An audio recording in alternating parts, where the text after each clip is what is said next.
Namaste, friends. January 4th, 2024. How fast time flies. It's about 7:10. Not quite 7:15 in the morning. I got a little later start than I wanted to. I'm trying to get out of the house by 7. But today, 7:10, whatever, it's fine. Things change. People change. Let's talk about change.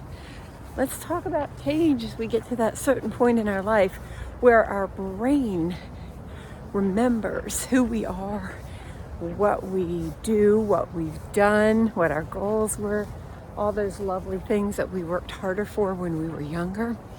And I'm not saying totally young, when we were younger, in our 40s, 50s, that kind of thing.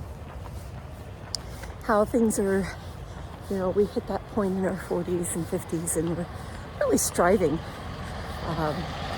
for those goals and those dreams and seeing that time moves quickly.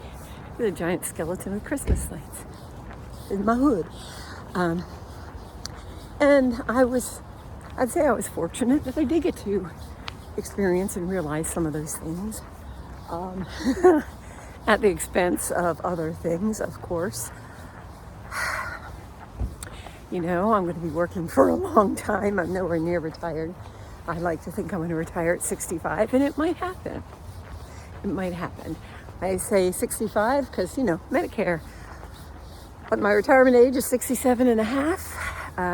Apparently, whatever that means, I don't know. Which I would probably round that to 68, only because that's the way my brain works, I guess. But again, let's think about those goals and things that we want to do and reconciling who we are as we get older, who we are as we're in our 60s, which technically I can't talk about yet because I'm not 60. I won't be 60 for another 4 months. I'm holding on to my 50s.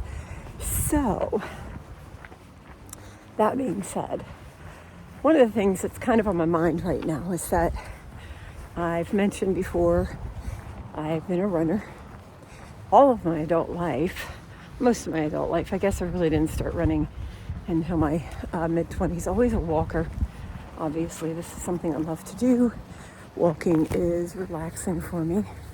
It's mentally good for me. It gets me out in the fresh air.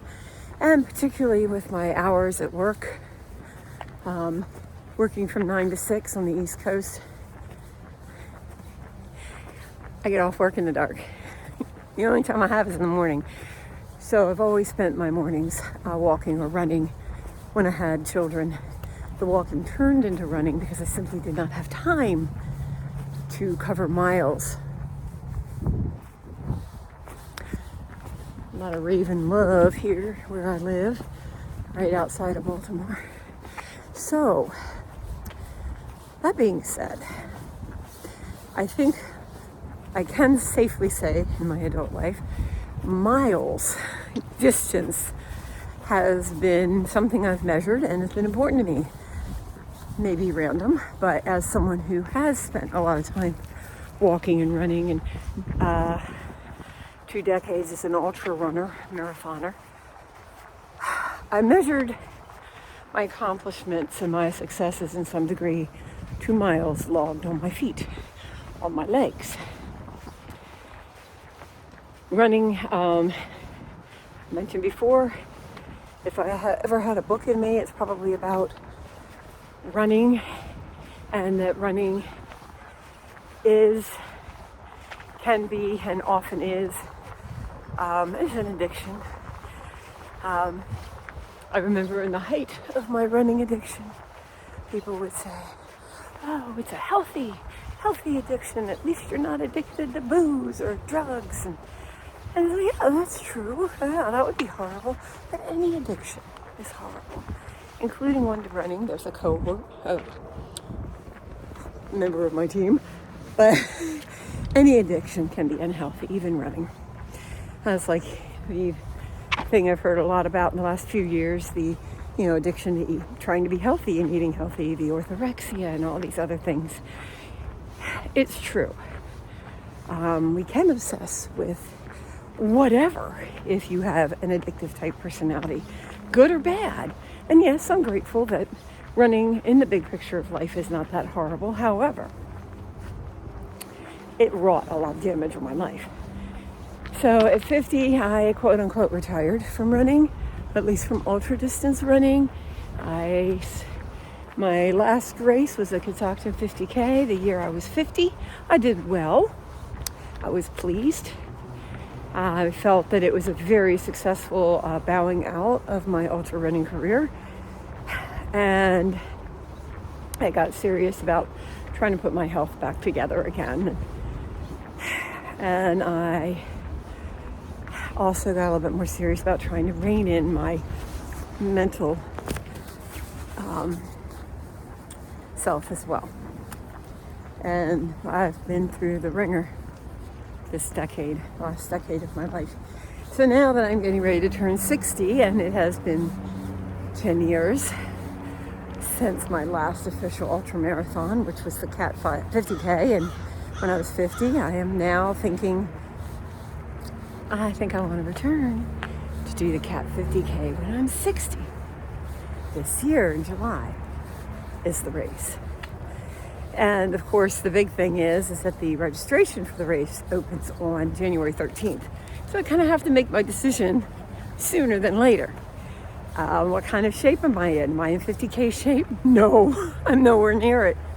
Heck, I ran a 5-miler, a fun 5-miler in December with my son at his request, and we had fun. It's the kind of run that you run together and just have a good time.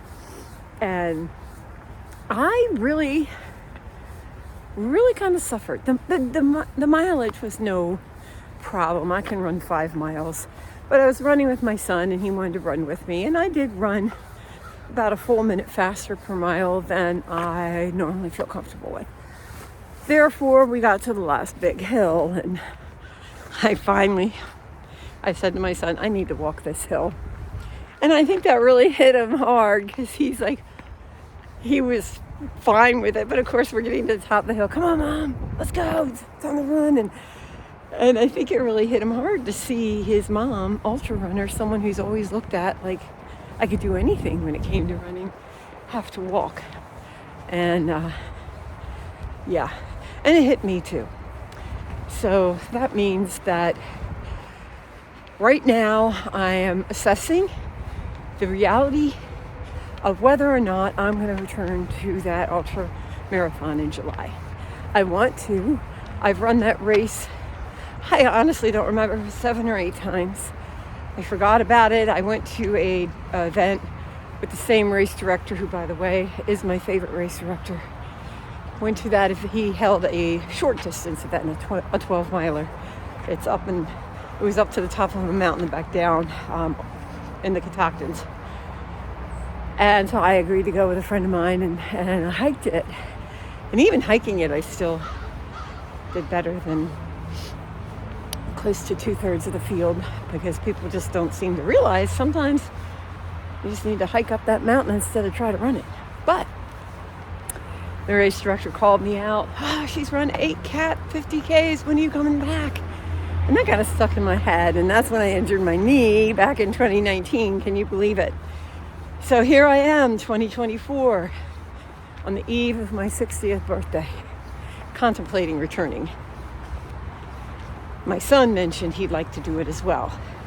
Now, my son, of course, is totally physically and emotionally capable of doing the run. He's a good hiker. He's a good runner. He's smart. He knows how to do it. I have no doubt he could do it. The thing is, again, well, he's not trained for it right now either, but he could train easily. But again, thinking about doing the event with him, I would have to tell him he can't hang with me. I might not make the cutoffs. We don't know yet.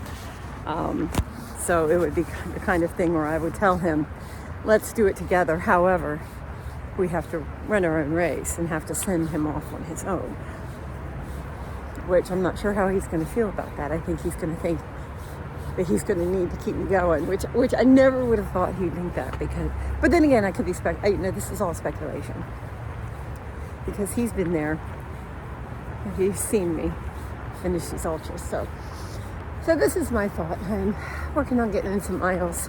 A little disappointed this week. My miles are definitely not where I want them to be. I had good running miles on Tuesday. Walked yesterday and did a 2 a day on Tuesday. I'll be doing a 2 a day today. But I decided this morning to walk, obviously, instead of run. So that's my ADHD brain. It's just all over the place, obsessing over miles this morning. And I'm out just to get some miles. And to share those miles. And to share my thoughts. Because I'm thinking I'm going to pull the trigger come January 13th. Thinking I'm going to do it. The only thing is, again, according to my past experience, I'm thinking it's going to take at least 10 hours a week of training. And that's not a lot of training, really, when you think about it. But it's going to take at least 10 hours of training, and I have a lot on my plate with work. And my son also has, obviously, a full-time job, and he's on call frequently. And he is taking classes. He's taking an online class starting in 2 weeks, and then he's taking an in-person class. Thankfully, he lives literally a half a mile from campus. He's taking a in-person class as well, starting I think in March. So his plate is full as well, and he's newly married, and for me it's going to be 10 hours a week. Maybe not as much for him, but then again, maybe more. I don't know. Although I'm old, I'm experienced. There's something to be said for that. Those are my thoughts on this cold, but above freezing morning. Still dark, getting a little light out. It's a little cloudy. Snow's coming, apparently. We haven't had a good storm in 2 years, but they're saying snow is coming this Saturday. I'm excited. But it's going to affect my miles because I need Sunday to put in some miles. I am in a challenge with a group of people I know on Facebook, a local group of people, and I committed to 30 miles a week in January. So I've only gotten in, the weeks run Monday through Sunday, and before my walk this morning, I've only had 12 and a half miles. So I got to get on the ball to get those miles in before Sunday evening.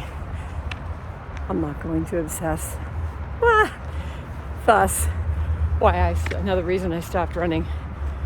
Maybe a little bit of a session there. Oh well. Enjoy. Peace.